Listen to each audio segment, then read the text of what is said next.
I am always trying to improve my photography and always trying to challenge myself to that next level. And I think I met my match on this one. And let's just get right into this introduction video and we'll go from there.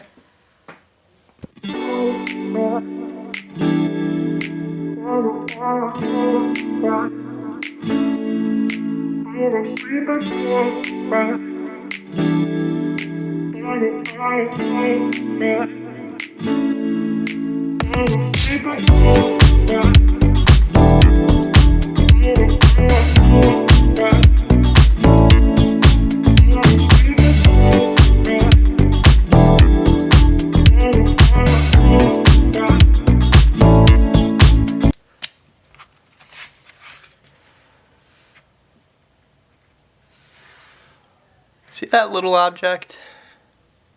It's going to be hard to pick up on. But with macro photography, anything is possible. So let's get right into it.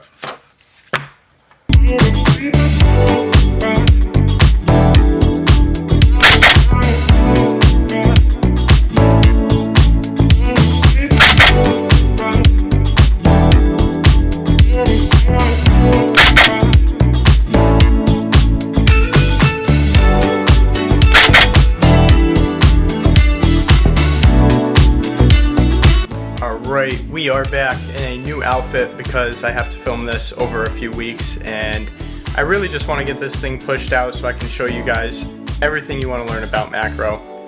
And getting right into it, how does this even become possible? How does somebody get into macro? So let's start with my story.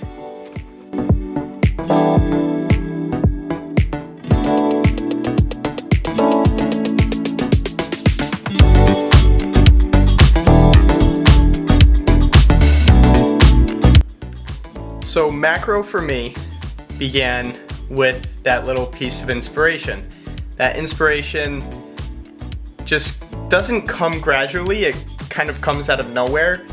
And it was during the Nature Conservancy 2023 photo contest. Frans Lanting, a Nat Geo photographer, was one of the judges and one of my photos became a finalist, which I will show you here.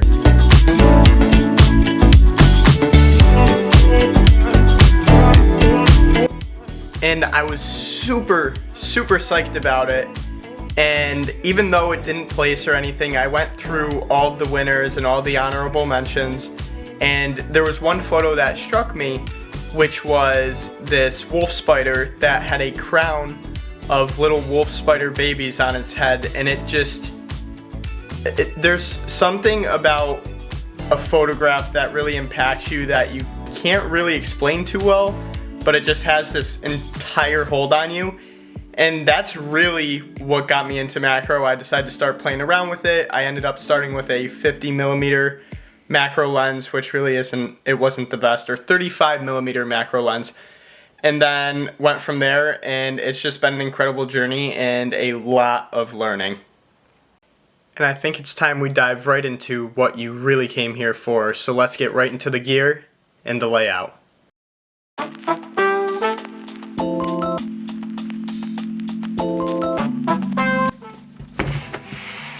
And now for the setup. And also, this is not sponsored by Momen, but if they ever wanted to work with me, I wouldn't be that upset. So we got the Canon Speedlight 430EX3 RT. This thing is incredible for my flash. And then I also have, this is the first one that I started with. It is the 25mm f2.8 Ultra Macro. This goes to 2.5 to 5 times for zoom. And this is the brand new one that I am absolutely in love with. It is the 100mm f2.8 CA Dreamer Macro 2x 67mm. These are all Laowa lenses. I'm not sponsored by them at all, but they have incredible lenses for macro and they're completely manual. So it's a little bit more difficult than your standard Canon or Sony lens that has automatic focus. And this is what I first began with last year. Sorry, that violently popped out. And Yeah, it's like a little diaper right here. But this was the first diffuser that I used. It was, I think, $4, so it was super cheap to get into it, but in all honesty, it wasn't the best, so now we upgraded. And this big boy is the new diffuser that I use.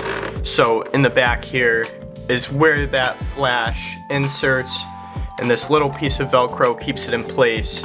And then on the inside, this would be where the lens comes through, and it's a bit hard at times for shooting macro, as there are bugs that can get annoyed by this, so I try my best to make sure that they are not disturbed as I use this. But overall, really nice diffuser, and it works pretty well, and I actually got this on Amazon, so let's get into it.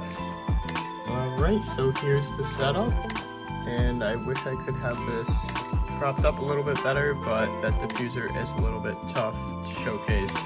But overall, great piece of equipment.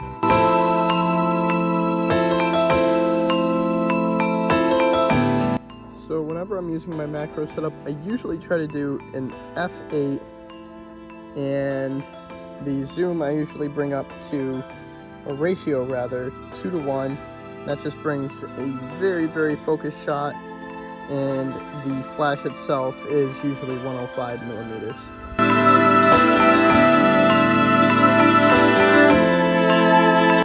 So yeah, I absolutely forgot about the shutter speed, but usually it's about 1/80th a second on my end, and other photographers mentioned doing 1/250th of a second, which is even better.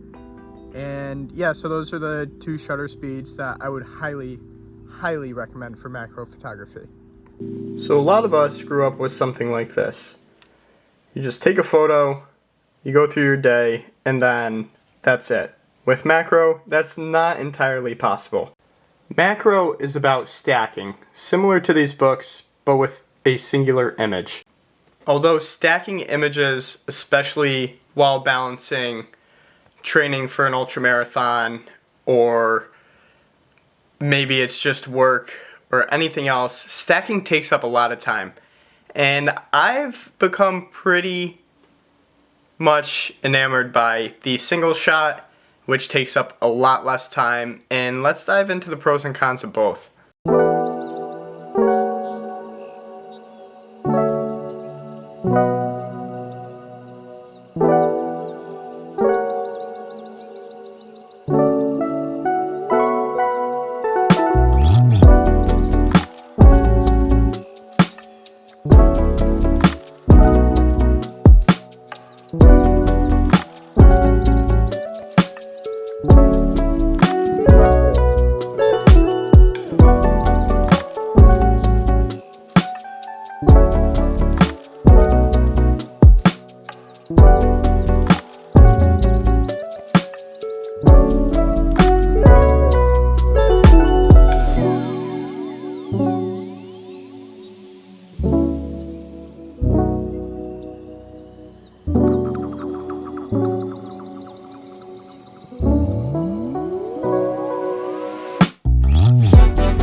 The issue with stacking is that time keeps going on.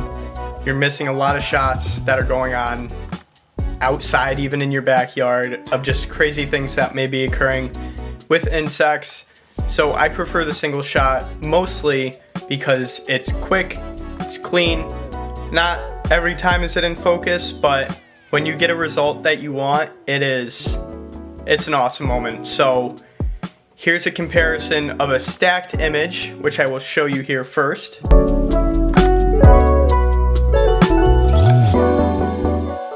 And now here is a single shot from the 100mm CA Dreamer that I showcased in the start of the video.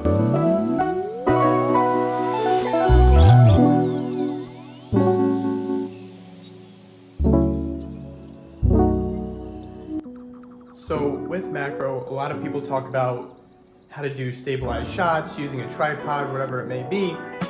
And that's great and all, but as an adventure photographer, I am always in some sort of chaotic environment, or maybe the individual that I'm hiking with has decided to keep going and I really want a scale shot, so I kind of have to do that on the fly. And I approach macro photography in the same way. There are macro rails, there are tripods that you can use to help with your macro photography for stacking, but I prefer it handheld, and it is totally up to the photographer for what they want to do for that.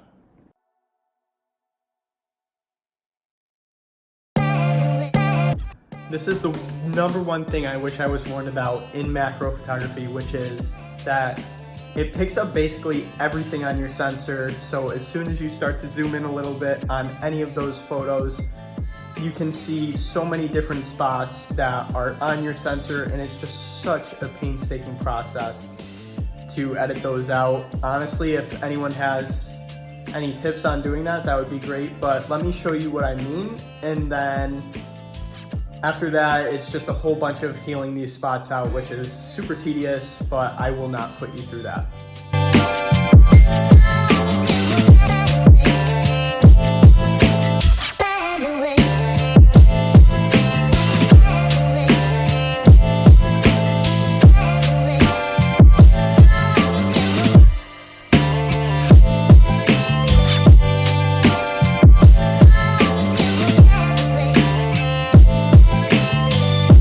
Lastly, where do you find inspiration for this? For me, it was the Nature Conservancy photo contest, which I mentioned earlier, which happened in 2023, but it could come from anywhere. It could come simply from Instagram, from TikTok video, Instagram Reels, wherever it may be, or Close-Up Photographer of the Year, which they hold an annual contest every year, and it is some of the most magnificent insect photos I have ever seen. This is the second year I've entered it, and I don't expect anything, but it is so surreal to see the photos that some people create, and I think that is probably one of my main drivers of inspiration for this certain niche of photography. So definitely check out Close-Up Photographer of the Year.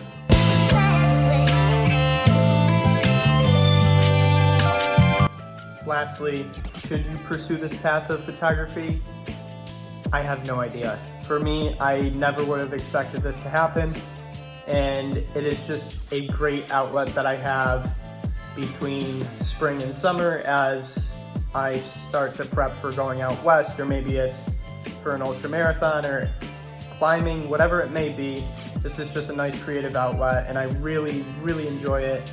And if this video maybe inspired you to pick up your camera or get a macro lens, then you should definitely try and pursue it.